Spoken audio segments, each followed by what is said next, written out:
8వ అధ్యాయము 9వ వచనాన్ని చదవండి. మొదటి కొరింథీయులకు రాసిన పత్రిక 8వ అధ్యాయము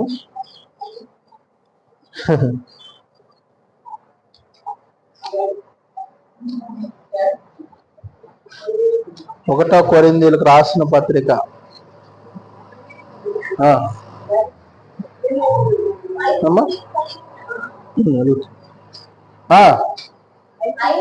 అయినను మీకు కలిగి ఉన్న ఈ స్వాతంత్ర్యం వలన బలహీనులను అభ్యంతరము కలగకుండా చూసుకునడి. ఏలయనగా జ్ఞానము వల్ల నీవు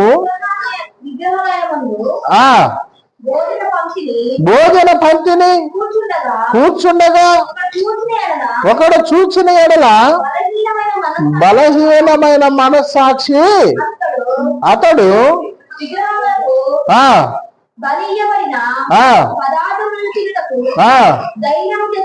ధైర్యము తెచ్చుకొనగల వాడు. చాలులే. ఎవరండి బలహీనుడు అంటే? ఎవరు బలహీనుడు అంటే? ఎవరు చెప్పండి. బలహీనులు ఎవరో చెప్పండి. మనసు నిగ్రహంగా నిలుపుకోలేవాడు బలహీనుడు. బలవంతులు ఎవరో చెప్పండి. ఇప్పుడు తిండిని చూసి లోపడే వాళ్ళు ఉంటారు, డబ్బును చూసి లోపడే వాళ్ళు ఉంటారు, భూములు చూసి లోపడే వాళ్ళు ఉంటారు, ఒక్కొక్కరు పెద్ద పెద్ద బిల్డింగులు చూసి లోపడే వాళ్ళు ఉంటారు, ఒక్కొక్కళ్ళు ప్రియులైనటువంటి దేవుని బిడ్డల వస్త్రానికి లోపడే వాళ్ళు ఉంటారు, ఒక్కొక్కళ్ళు ప్రియులైనటువంటి దేవుని బిడ్డలు దేనికి లోపడుతూ ఉంటారు? లోకాశక నేత్రాశకు లోపడేవారు ఉంటారు. వీరు ఏమవుతారు? నిగ్రహశక్తి లేనివారు, బలహీనులే. ఓరు అబ్బాయి, వీరు బలహీనులు బలపరచబడాలే కానీ స్థిరము లేని హృదయము దేవునికి ఇష్టమైనదా? స్థిరము లేని హృదయము దేవునికి ఇష్టమైనది కాదు. వీరు ఎవరు అంటే నిగ్రహశక్తి లేనివారు. నిగ్రహశక్తి కలిగిన వారు పరలోక రాజ్యానికి వారసులు ప్రియులైనటువంటి దేవుని బిడ్డలారా. అందుకే 9వ అధ్యాయంలోని మొదటి కొరింథీయులకు రాసిన పత్రికలో నుండి 9వ అధ్యాయము 19వ వచనాన్ని చదవండి. లాస్ట్ అండ్ ఫైనల్ గా నేను ముగించడానికి ఇష్టపడుతూ ఉన్నాను. నేను అందరి విషయము స్వతంత్రుడనై ఉన్నను, ఎక్కువ మందిని సంపాదించుకున్నటకై అందరికీ నన్ను నేనే దాసునిగా చేసుకుంటుని. నిన్ను నువ్వు లోపరుచుకుంటున్నావా? ఒక ఆత్మను రక్షించాలంటే మనం ఏం చేయాలో తెలుసా? ఒకడు ద్వేషించిన, దూషించిన, అవమానించిన, నిందించిన, హేళన చేసిన, దుఃఖపరిచిన, కింద పడేసి కొట్టిన, మీద పడేసి కొట్టిన, రాళ్లతో కొట్టిన ప్రియులైనటువంటి దేవుని బిడ్డలారా, దేవుని కొరకు మనమే తగ్గించుకుంటున్నావా? తగ్గించుకోవాలండి. తగ్గింపు స్వభావం మనలో లేకపోతే, ప్రియులైనటువంటి దేవుని బిడ్డలారా, ప్రార్థనాత్మ మనలో లేకపోతే ఈ లోకములో మనం దేవునిని మనం సంపాదించుకోలేము.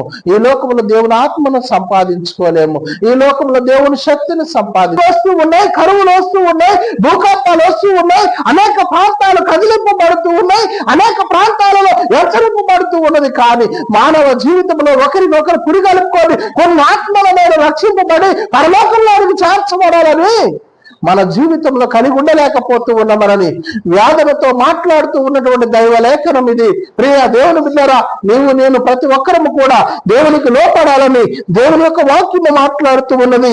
చూడండి, ప్రకటన గ్రంథంలో 19వ అధ్యాయము 6వ వచనాన్ని చదవండి. 19:6 లాస్ట్ అని ఫైనల్ గా నేను ముగిస్తాను. 6. అప్పుడు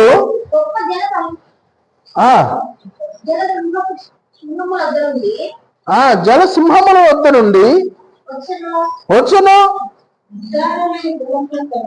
విస్తారమైన జలముల శబ్దమును, బలమైన ఉరుముల శబ్దములను పోలిన ఒక స్వరము సర్వాధికారియు ప్రభువునకు మన దేవుడు ఏలుచున్నాడు, ఆయనను స్తుతించుడి. మనుషుల్ని కాదు స్తుతించాల్సింది, మనుషుల్ని కాదు అడగాల్సింది, మనుషుల యొక్క మాటలు కాదు, మనుషుల యొక్క ప్రవర్తన మనిషిని బ్రతికించదాన్ని. దేవుణ్ణి స్తుతించాలి, దేవుణ్ణి అడగాలి, దేవుణ్ణి మొరపెట్టాలి, దేవుని కాడ కన్నీరు ఇడవాలి, దేవుని కాడ వేదన పడాలి. ఆఖరి కాలపు దినాలు, అంత్యకాలపు దినాలు, రాకడ దినము దేవుని బిడ్డలారా ప్రతి మనిషికి ముంచుకొస్తూ ఉన్నదన్న సంగతిని నమ్మి ఈ రాకడ సువార్తను ప్రియులైనటువంటి దేవుని బిడ్డలారా అనేకులకు ప్రకటించడానికి నేను ప్రతి ఒక్కరము కూడా సమసిద్ధ మనసు కలిగి, దేవునికి చిత్తపాటు కలిగి ప్రియులైనటువంటి దేవుని బిడ్డలారా ఉన్నవారము రక్షింపబడగలము. దిద్దుబాటున్నా ప్రియులైనటువంటి దేవుని బిడ్డలు తనను తాను దిద్దుకోగలుగుతూ ఉన్నావా? తన ప్రవర్తనను సరి చేసుకోగలుగుతూ ఉన్నామా? ఇదిగో నేను దిద్దుకోగలుగుతూ ఉన్నాను, నా ప్రవర్తనను సరి చేసుకుంటూ ఉన్నాను. కీర్తనకారుడు మాట్లాడుతూ ఉన్నాడు, 50వ అధ్యాయము 17వ వచనంలో మాట్లాడుతూ ఉన్నాడు. ప్రియులైనటువంటి దేవుని బిడ్డలు తనను తాను దిద్దుబాటు చేసుకుంటూ ఉన్నాడు. మనం దిద్దుబాటు చేసుకుంటావా? దిద్దుబాటు ఉందా అండి? దిద్దుబాటు మనకు అసూయ కలుగుతూ ఉన్నది. దిద్దుబాటు అంటే ప్రియులైనటువంటి దేవుని బిడ్డలు దేవునికి సమయం ఇవ్వలేకపోతూ ఉన్నా. దిద్దుబాటు నీకు అసహ్యం కాదా? నీవు నా మాటలను నీవు నా వెనకకు త్రోసివేసదవు, నీవు దొంగను చూసినప్పుడు వారితో ఏకీభవించదవు, వ్యభిచారులతోనూ నువ్వు సాంగత్యము చేసదవు, కీడు చేయవలనని నీవు నోరు తెరుచుచున్నావు అంటూ ఉన్నదా? నీ నాలుక ఏం పలుకుతూ ఉన్నది? కపటాలు పలుకుతూ ఉన్నది. దిద్దుబాటు అసూయ కలుగుతూ ఉన్నది. దిద్దుబాటును చేయమని దేవుడు మాట్లాడుతూ ఉన్నాడు. తమను తామను దిద్దుకొని ప్రియులైనటువంటి దేవుడి బిడ్డల ప్రవర్తనను దిద్దుకొని, ఇదిగో నా పాపము, ఇదిగో నా దోషము, ఇదిగో నా అక్రమము, ఇదిగో నా అన్యాయము, ఇదిగో దేవా నా పాపము, ఇదిగో దేవా నా అక్రమము, ఇదిగో దేవా నా అన్యాయములని తమను తాము దిద్దుకునేవారు కావాలని. వారు దేవునికి ఇష్టలు. దిద్దుబాటు లేకపోతే గర్వ మనస్సు, అహంకార మనస్సు, ఈ లోకాశల మనస్సు, ఈ లోకపు ప్రవర్తన మనస్సు, ఈ లోకపు ఉద్దేశాల మనస్సు దేవునికి ఇష్టమైనది కాదు. దేవునికి ఇష్టమైనది ఏంటిది? మెత్తన హృదయము, మాంసపు హృదయము దేవునికి ఇష్టమైనది. మెత్తన మనస్సు దేవునికి ఇష్టమైనది. మాన్యము కలిగినటువంటి జీవితము, మాన్యము కలిగినటువంటి ప్రవర్తన దేవునికి ఇష్టమైనది కానే కాదు. ప్రియులైనటువంటి దేవుని బిడ్డలారా మన జీవితాలలో మార్పు కావాలని దైవ లేఖనం అడుగుతూ ఉన్నది, వాక్యము చెబుతూ ఉన్నది. పరిశుద్ధ వాక్యానికి కట్టబడాలని, పరిశుద్ధ వాక్యానుసారంగా జీవించాలని ప్రియులైనటువంటి దేవుని బిడ్డలారా మీ అందరికీ ఆత్మ ఆవేశము చేత నేను మాట్లాడుతూ ఉన్నటువంటి మాటలు